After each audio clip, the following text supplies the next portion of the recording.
What do you think of that scape this morning, guys? Whew.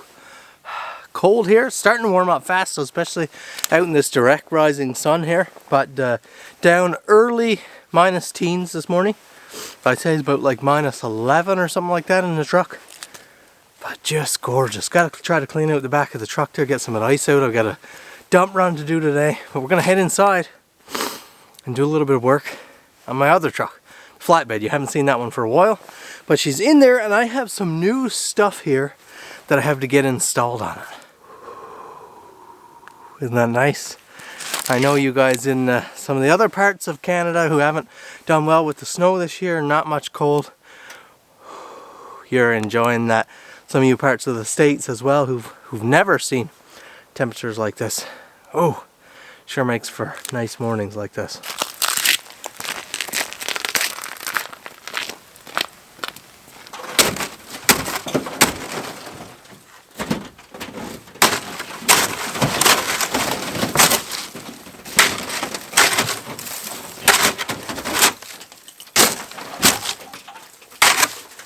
So here's the set of gear we have sent in by Nilight. Really appreciative of this set of gear. Now, we've worked with Nilight before, actually not in a sponsor type way, but we actually installed a Nilight setup on my Polaris Ranger, and that just turned out sweet, and I've had zero issues with it to this day. We've had a couple other small Nilight products in the family, but never an array like this, and it's really great to see it all together and compare the quality, and everything seems really nice. So let me show you guys what I have here. These are all things that I selected that were needs for the truck, things I really wanted for the flatbed and that are gonna come in really nice and handy. Now if you're new and you're not familiar with this truck project we're talking about, the truck you'll see in a minute, we started out with a 1976 GMC motorhome, fully scrapped it, fully built it, basically from the ground up. It's been a couple year build now, a lot of time and work has gone into it. I have a truck that is really sweet, but we just need these finishing touches now. Hey, there we go.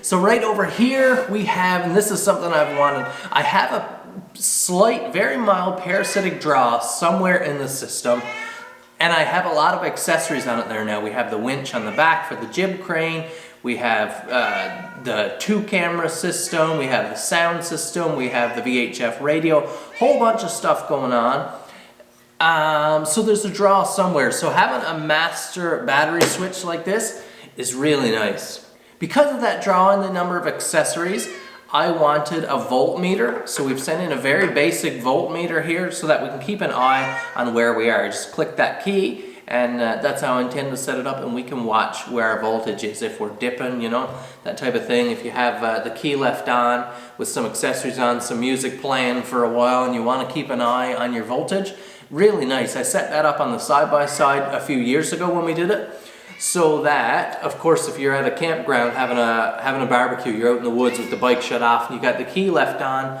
with an accessory left on or something like that, maybe some music playing or something plugged into the 12 volt, you can watch and make sure you're not down to 6 volts when it's time to go. You know, you can watch, and when you're getting down around 11, you're getting borderline then for starting up, so you probably want to shut off your accessories or start the bike and let it recharge. A fuse box, because we're pretty limited with the fuse system. If I keep the flatbed for a long time, eventually I'll probably redo the whole electrical system with a more modern type system like this. But for now, this is where I'll direct a lot of our accessories off of. I'll also run those accessories through this sweet switch panel here. We might have to do a little modification to make it fit right, but really excited here for that system. I wanted a couple short light bars. I want some good lights on the back rack looking down at the deck for loading, for if you're winching something on and it's nighttime, it's dark, if you're loading the bike on in the dark.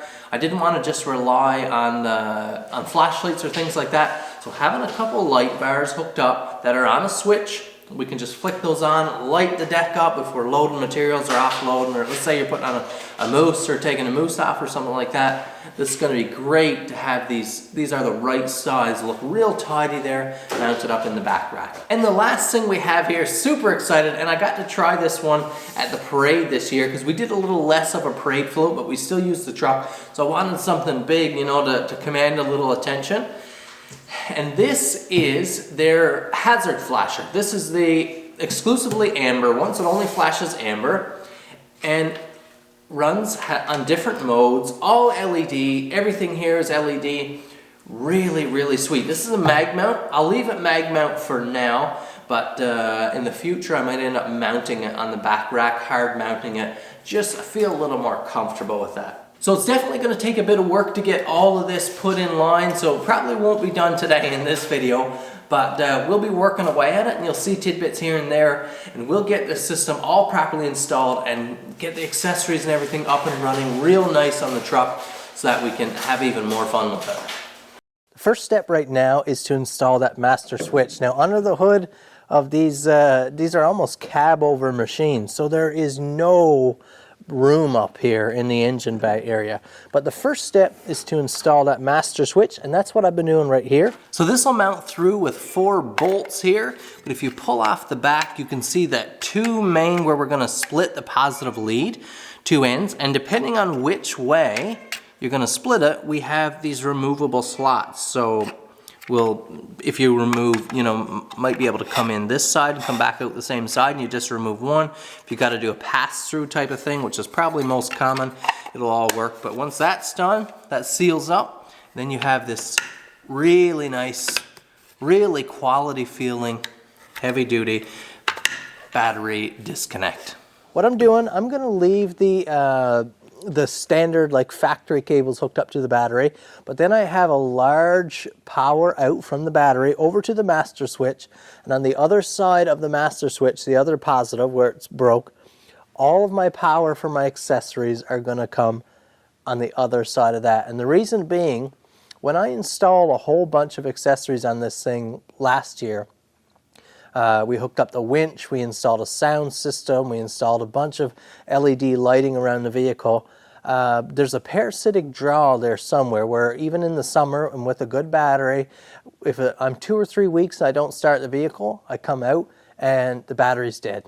And it's just a matter of boosting or recharging. Alternator's good, the truck charge is good, but it's just, there's something always pulling there. So if I have everything except for the starter of the vehicle, everything past that is on the master switch, I'll be able to get under here, just disconnect power, and the whole system is down. So we can cut that parasitic draw off, no problems. I've got the base plate for the system mounted inside the rad wall here.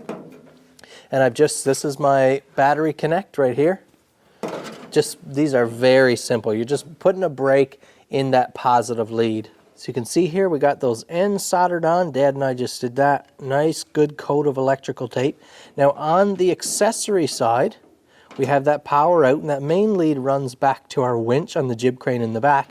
But I've also fused in, soldered in along with it, in that same connection, a heavy gauge wire here. This will power our fuse panel for a lot of our accessories. This is, I believe, a 8 or 10 gauge wire here. So now we've broken our power from all the accessories. We have that master switch installed. That was the first big step. Now we can cut power to everything. We can send power to everything. We're going to send power now into the cab, into our fuse block, and that's going to power everything that we want to be running. So you can see right here we have a heavy 10 gauge wire that's passing through the firewall. Also a heavy ground here that's passing through. I'll ground that out here, probably right to the ground on the battery, I'm thinking. Great looking fuse box. This is not a weather sealed cover. It's not intended for that type of scenario. It does have a tough to remove cover. We have positive and negative. Then of course here's all your positive leads out and your places for your fuses. And then you have just a standard, like a ground block. Now I don't usually run all of my grounds, my negatives, back to the fuse block or back to a grounding block. A lot of stuff I would ground it right where it is, right at the source or the site. But it is nice to have that. and we'll use it probably for short distance runs. But the main thing here, all your power leads out right here and your blade fuses to go in, and they've supplied a whole array of different size blade fuses. This is a 100 amp block, so lots of power there. Really nice setup. And then we have an array of stickers as well with everything you'd want to label, lights or music or accessories, whatever. You can stick on your stickers and label everything. Now you can see we're down under the floor here. This is down on the dash, really tight in these Vanduras. But here's where I'm passing through the firewall. You see I've got my conduit open still. We'll tidy up that later. But here, right on the sidewall, is where I've mounted my fuse box. We'll put our 10 gauge power and ground to that now. All our power will be in there. Then we can start running out of there for everything else, which I'm going to power my VHF radio now. That I think is my constant draw problem, my VHF radio. The running lights on the vehicle, all that will be powered off of this fuse box right here in this nice convenient location where I can switch out my blade fuses if I have any trouble or anything like that. Can be a real slick setup. I've already got it mounted. This is a very, very robust design. This is going to work nicely. And that's about it for today. You'll have to come back tomorrow to see the remainder of this project. And we've got all the groundwork done here now. And you can see I'm cutting out the dash here. And we're going to install a whole lot of the accessories tomorrow and have it all up and running. So make sure you come back for that. Hit the like button, subscribe if it's your first time here. Leave me a comment down below. Tell me if there's anything more you think we should add besides what you've seen here. And I look forward to reading your comments. Thanks for watching, guys. We'll see you in the next video.